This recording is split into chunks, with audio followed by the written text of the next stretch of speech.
महाशिवरात्रि की 4 कथाएं कौन कौन सी है। महाशिवरात्रि की कथा के माध्यम से जाने भगवान शिव की महिमा और इस दिन का महत्व। महाशिवरात्रि के बारे में शास्त्रों में कहा गया है, महाशिवरात्रि का व्रत करने वाले साधक को मोक्ष की प्राप्ति हो जाती है। लेकिन क्या आपको पता है महाशिवरात्रि क्यों मनाई जाती है और इसके पीछे की पौराणिक घटना क्या है? आइए जानिए श्री महाशिवरात्रि से जुड़ी पौराणिक कथाओं के बारे में, जो इस दिन के महत्व के बारे में बताती हैं।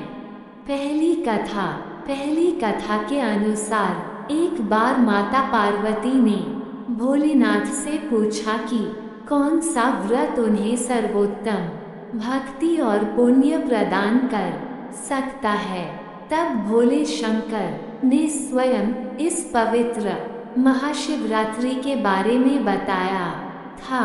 उन्होंने कहा कि फाल्गुन मास में कृष्ण पक्ष की चतुर्दशी की रात मुझे प्रसन्न करती है, इसलिए कहा जाता है कि महाशिवरात्रि के दिन भगवान शिव को प्रसन्न करना बहुत आसान होता है। दूसरी कथा, इस पर्व से एक और पौराणिक कथा जुड़ी हुई है। इस कथा के अनुसार इस दिन भगवान विष्णु और ब्रह्मा के सामने सबसे पहले शिव करोड़ों सूर्यों के समान प्रभाव वाले ज्योतिर्लिंग के रूप में प्रकट हुए। ईशान संहिता के अनुसार एक बार ब्रह्मा और विष्णु के बीच अपनी महानता और श्रेष्ठता सिद्ध करने पर बहस हो गई। तब भगवान शिव को हस्तक्षेप करना पड़ा और वह अग्नि के स्तंभ के रूप में प्रकट हुए। इस स्तंभ का आदि या अंत दिखाई नहीं दे रहा था। तब विष्णु और ब्रह्मा ने इस स्तंभ के किनारे और छोर को जानने का फैसला किया। ये जानने के लिए विष्णु पाताल लोक गए और ब्रह्मा अपने हंस वाहन पर बैठ गए और ऊपर की ओर ऊंचाई नापने चल दिए। लेकिन दोनों ही इसकी शुरुआत और अंत नहीं जान सके और लौट आए। परंतु तब तक उनका क्रोध शांत हो चुका था और उन दोनों के बड़प्पन का अहंकार चूर चूर हो चुका था। तब शिव प्रकट हुए और सभी चीजों का बहाल किया। ऐसा कहा जाता है कि शिव का ये प्रकटीकरण फाल्गुन कृष्ण चतुर्दशी की रात को हुआ था, इसलिए इस रात को महाशिवरात्रि कहा जाता है।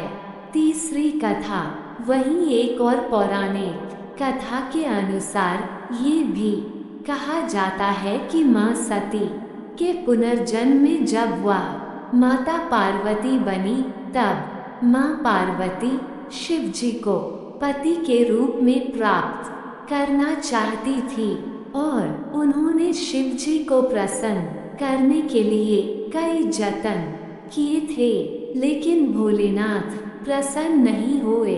जिसके बाद मां पार्वती ने गौरीकुंड में कठिन साधना की और शिव जी को मोह लिया।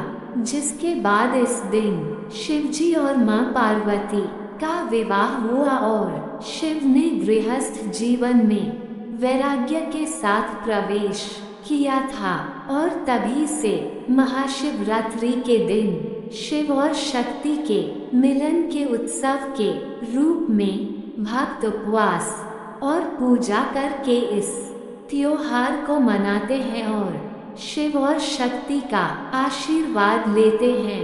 चौथी कथा, महाशिवरात्रि की एक और पौराणिक कथा के अनुसार समुद्र मंथन के दौरान अमृत और विष दोनों का कलश निकला था। विष का पात्र देखकर देवता और राक्षस दोनों डर गए, क्योंकि यह विष पूरी दुनिया को तबाह कर सकता था। दुनिया को बचाने के लिए देवताओं ने भगवान शिव से मदद मांगी और शिव जी ने सृष्टि को बचाने के लिए पूरा विष स्वयं पी लिया। लेकिन उन्होंने विष को निगला नहीं, विष को गले में ही रोक लिया, जिससे उनके गले का रंग नीला हो गया और शिव जी नीलकंठ कहलाए। ऐसा माना जाता है कि क्योंकि भगवान शिव ने दुनिया की रक्षा की थी, इसलिए आज भी धरतीवासी महाशिवरात्रि का पर्व मनाकर शिव जी के प्रति अपना आभार प्रकट करते हैं। भगवान शिव को महाशिवरात्रि अति प्रिय है और शास्त्रों में बताया गया है कि महाशिवरात्रि के दिन पूरी रात जागने से भाग्य भी जागता है और हमेशा उन्नति की प्राप्ति होती है, क्योंकि भगवान शिव मनुष्य के सभी कष्टों और पापों का नाश करने वाले हैं। भगवान शिव ही सांसारिक कष्टों से मुक्ति दिला सकते हैं और इसी कारण महाशिवरात्रि पर भगवान शिव की पूजा करने से जाने अनजाने में किए गए पापों की क्षमा और आने वाले महीने में भगवान शिव की कृपा प्राप्त होती है। ओम नमः शिवाय।